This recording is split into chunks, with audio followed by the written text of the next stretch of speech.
Assalamualaikum warahmatullahi wabarakatuh. Izin memperkenalkan diri, nama Muhammad Rizky Ramadan, NPM 2021020111, Prodi Hukum Tata Negara, kelas F semester 4. Di sini saya akan mempresentasikan materi pertemuan ke-7 dari mata kuliah Hukum Filsafat Hukum Islam oleh Bapak dosen Hervin Yogi Pradipta MHI. Untuk mempersingkat waktu, saya akan mempresentasikan tentang materi sumber hukum Islam. Adapun ini Al-Quran. Al-Quran berkedudukan sebagai sumber pertama dan utama dalam hukum Islam. Kedudukan ini mengharuskan umat Islam memahami pesan-pesan yang dikandungnya untuk dilaksanakan dalam kehidupan.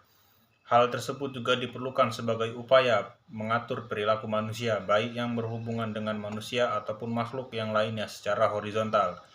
Demikian pula seluruh persoalan yang berkaitan dengan hukum, meski dicari jawabannya terlebih dahulu dari petunjuk yang terkandung dalam Al-Quran. Kemaslahatan hidup manusia di dunia dan di akhirat diyakini dapat diperoleh jika manusia melandaskan pada perilaku hidup mereka pada petunjuk Al-Quran. Argumentasi yang menyatakan bahwa Al-Quran sebagai sumber dan dalil pertama dan utama ditemukan dalam penjelasan Al-Quran sendiri pada sejumlah ayatnya. Lebih dari 30 kali ditemukan perintah mematuhi Allah dalam Al-Quran, bahkan meninggalkan aturan yang disebutkan Al-Quran akan membawa akibat meningkatnya kejahatan yang dilakukan manusia. Al-Quran secara redaksional dan makna yang dikandungnya bersifat qat'u al-wujud. Maksudnya adalah lafaz Al-Quran dan pesan yang dikandungnya terjamin keautentikan dan otoritas kebenarannya. Keautentikan itu terjamin karena transformasi periwayatannya secara keseluruhan mencapai tingkat mutawatir. Selain itu, jaminan keaslian Al-Quran mendapat intervensi langsung dari pemiliknya, Allah Subhanahu wa Ta'ala. Al-Sunnah. Pada uraian sebelumnya telah dijelaskan bahwa Al-Quran sebagai sumber utama dan yang paling utama dari hukum Islam yang bersifat global yang membutuhkan penjelasan secara operasional. Nabi Muhammad SAW sebagai penyampai ajaran Al-Quran diberi otoritas oleh Tuhan untuk menjelaskan lebih lanjut apa yang telah diwahyukan kepadanya. Dengan demikian, Al-Sunnah baik dalam bentuk perkataan dan perbuatan maupun dalam bentuk takrir berkedudukan sebagai sumber kedua setelah Al-Quran. Kedudukan Al-Sunnah sebagaimana disebutkan di atas berdasarkan argumentasi bahwa secara normatif ditemukan ayat Al-Quran yang menyeluruh untuk taat kepada Rasul. Ketaatan kepada Rasul sering dikaitkan dengan ketaatan kepada Allah Subhanahu wa Ta'ala, seperti yang ditemukan pada surat An-Nisa 13 ayat 13. Artinya, hukum-hukum tersebut itu adalah ketentuan-ketentuan dari Allah. Barang siapa taat kepada Allah dan Rasulnya, niscaya Allah memasukkan ke dalam surga. Al-Quran sering menetapkan beriman kepada Rasul sama dengan kewajiban beriman kepada Rasul kepada Allah Subhanahu wa Ta'ala. Disebutkan dalam surat Al-A'raf ayat 158, penegasan Al-Quran juga menyebutkan bahwa perbuatan Rasul berdasarkan wahyu yang diturunkan kepadanya, seperti yang disebutkan dalam surat Al-Najm ayat 3 yang artinya, dan tidaklah diucapkannya itu Al-Quran menurut kemauan hawa nafsunya. Akal dan proyeksi ijtihad. A. Pengertian akal. Akal menurut Al-Quran, lebih khususnya menurut pengertian pra-Islam, yaitu bahwa memperhatikan alam sekitarnya dengan otak, yang dimana otak adalah organ tubuh akal.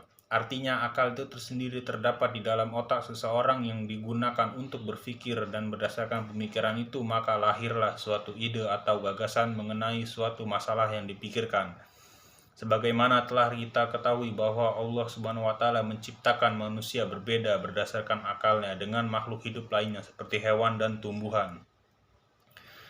Berdasarkan perspektif Islam, peran akan dibagi dua, yaitu satu, memahami nilai-nilai ajaran agama.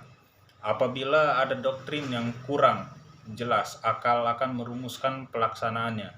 Adapun ketika sebuah doktrin agama memiliki nilai-nilai sosial, akal bertugas menerjemahkan dalam konteks kehidupan kekinian, bukan untuk mengubah doktrin, melainkan menemukan penyelaksanaan doktrin. 2. Akal bertugas memilih dan menyeleksi doktrin agama. Terkadang ada doktrin agama yang temporer atau madaniyah dan doktrin agama yang selalu kontemporer atau makiyah. Terkait hal ini, akal bertugas untuk memilih kemungkinan terbaik pelaksanaannya. B. Proyeksi ijtihad. Ijtihad menurut bahasa berarti usaha yang keras dan bersungguh-sungguh, sedangkan pengertiannya dari segi istilah ijtihad adalah berusaha menetapkan hukum terhadap masalah yang belum ada ketetapan hukumnya dalam Al-Quran dan hadis, yang dilakukan dengan secara cermat dan pikiran yang murni serta berpedoman pada aturan penetapan hukum yang benar. Rujukan ijtihad tetap pada Al-Quran dan hadis, dalam arti bahwa penetapan hukum ijtihad tidak boleh bertentangan dengan ayat-ayat Allah Subhanahu wa Ta'ala atau ajaran Rasulullah SAW. Orang-orang yang berijtihad disebut mujtahid. Antara mujtahid yang satu dengan mujtahid yang lainnya dalam menetapkan perkara yang belum ada ketentuan hukumnya dalam Al-Quran mungkin akan berbeda dalam memberikan penetapan hukum. Ada pendapat yang satu benar dan yang lain menjadi salah. Hal ini akan menjadi penilaian yang mempengaruhi hukum. Ijtihad menjadi sumber hukum Islam yang ketiga. Boleh dilakukan oleh siapa saja yang memiliki persyaratan minimal seperti memahami mafhum ayat atau hadis, memiliki atau menguasai ilmu alat seperti nahwu sorof, mengetahui latar belakang suatu ayat atau hadis, luas pemahamannya terhadap pengetahuan Islam, memiliki loyalitas yang tinggi terhadap agama, dan lain-lain. Ijtihad diterapkan dengan beberapa cara, antara lain ijma dan qiyas. Ijma adalah kesepakatan para mujtahid pada suatu masa setelah Rasulullah wafat terhadap suatu masalah. Sedangkan qiyas adalah menetapkan hukum dengan cara menghubungkan suatu perkara yang sudah ada ketetapan hukumnya terhadap masalah lain yang dihadapi dan belum ada ketetapan hukumnya, sedang antara keduanya sama-sama memiliki sebab yang bisa disepadankan. Sekian dan terima kasih. Itu saja yang dapat saya sampaikan pada presentasi pertemuan ke-7 mata kuliah Filsafat Hukum Islam ini. Bila ada kekurangan kata-kata dan kesalahan, saya minta maaf dan kepada Allah saya mohon ampun. Wassalamualaikum warahmatullahi wabarakatuh.